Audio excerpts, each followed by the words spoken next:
Magandang buhay, kapwa ko Pilipino. Ang aking pong title ay Samot-saring ulol na aso, santong kabayo sa planeta ng mga unggoy.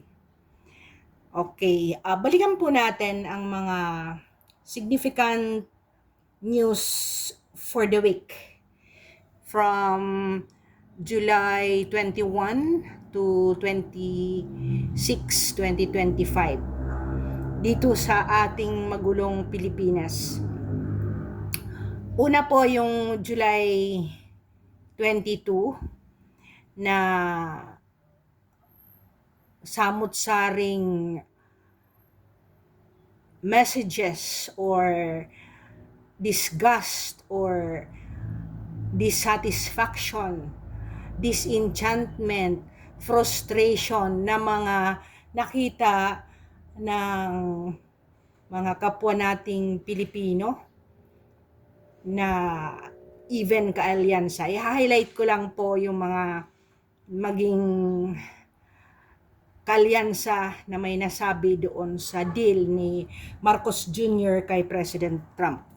Pero meron pong nag-recommend sa akin doon sa aking vlog na kung si Trump ba ay anti-Duterte.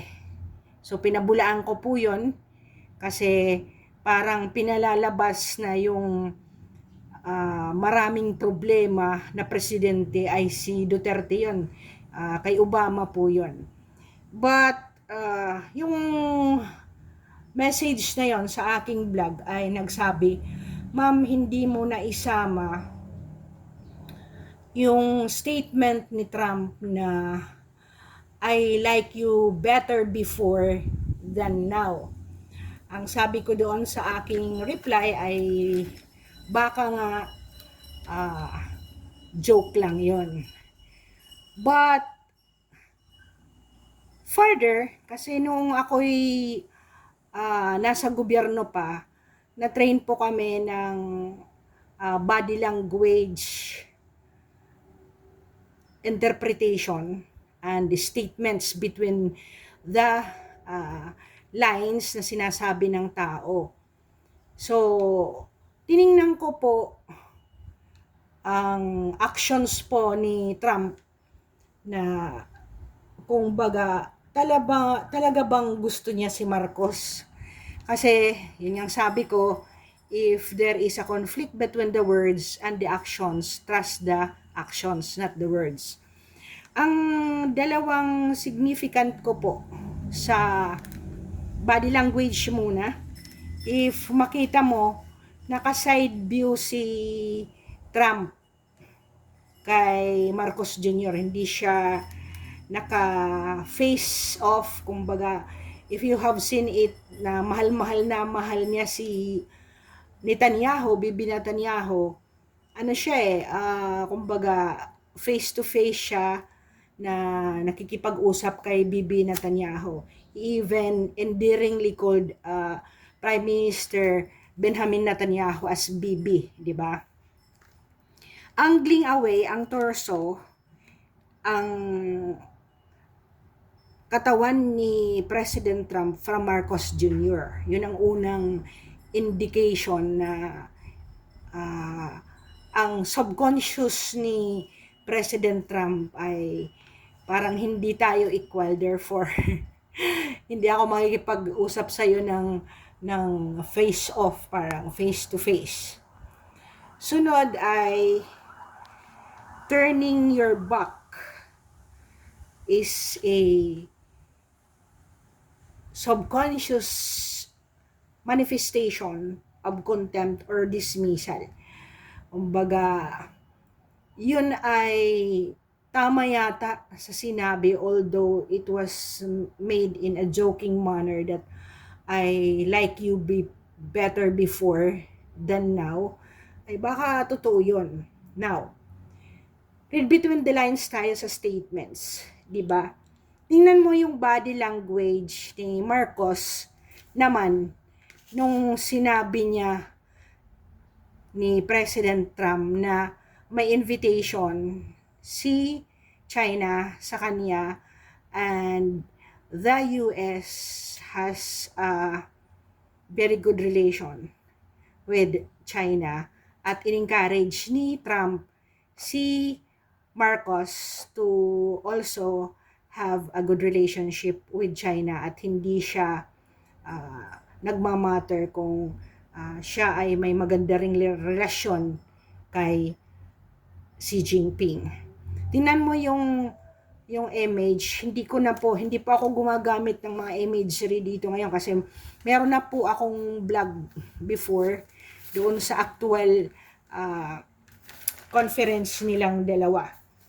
So in that, makikita mo kung tama nga yung mga theories about the body language, kasi kahit anong sabi mo gusto mo siya, talagang yung manifestation ng body natin ay hindi yan nagsisinungaling. Let us move forward sa samot-saring nangyari after that. If naalala ninyo, si Senator Lacson, siya po ay kasama po sa alyansa ni Marcos sa senatorial slate. Pero itong saludo ako kay Senator Lacson na wala kay Soto, diba?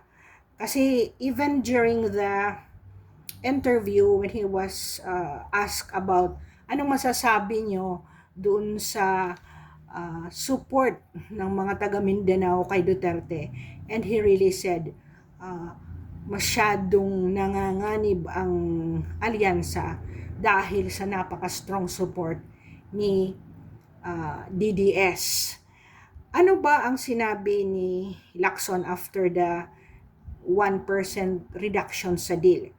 Balikan po natin, ano ba ang GSP or Generalized System of Preference before Marcos or during the time of Duterte on our duty-free access to US market?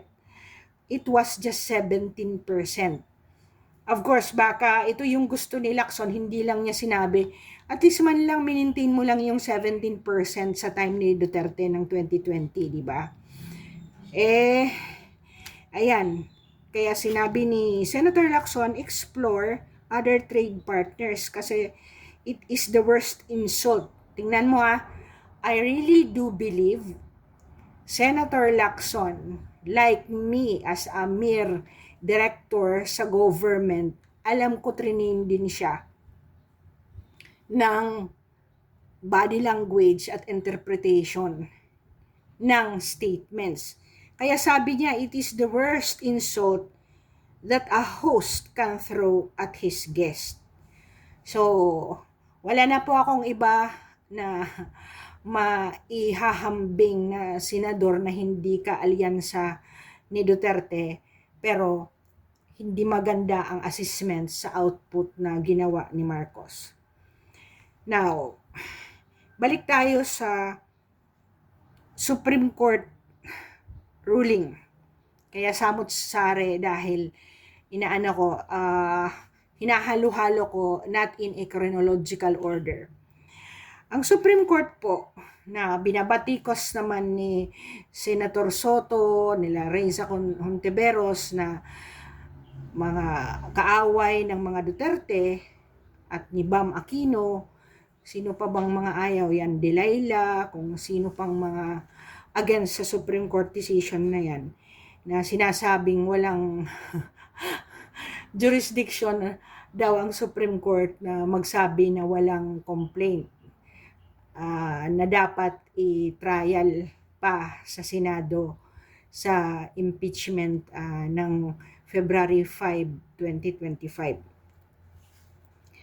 Pag meron po tayo talagang question, balik na tayo sa saligang batas. Ang exclusive jurisdiction and power to interpret the Constitution and review the actions of other branches of the government, the finality of the decision becomes an exclusive power lang po ng Supreme Court. Dahil po, it is a unanimous decision, it is not subject for a motion for reconsideration. contrary sa sinabi ni prosecution ng Congress na magfa-file sila ng motion for reconsideration, meaning ang Senado po ay hindi pwedeng mag-acquire ng jurisdiction over the impeachment proceeding kasi mali nga ang complaint. No trial can proceed because the impeachment complaint is void from the beginning, meaning not valid from the beginning and hindi po legal aside from being unconstitutional. The basic principle of due process was not also observed. So, dalawa muna yung ating part 1 na samut-saring nangyari sa ating last week na mga events. Ang susunod po ay puntahan nyo ang Rimulya at OVP at Baste, Duterte and Torre na nangyari last week. It will be part 2. Mahaba na po kasi ang ating discussion dito. Thank you for subscribing, commenting, and thumbs mark. Salamat po at may mga damdamin kayong makinig sa normal na discussion na wala naman tayong binibira, kundi mag-focus lang po tayo sa detalye at saka sa factual na nangyari at ibangga po natin sa saligang batas.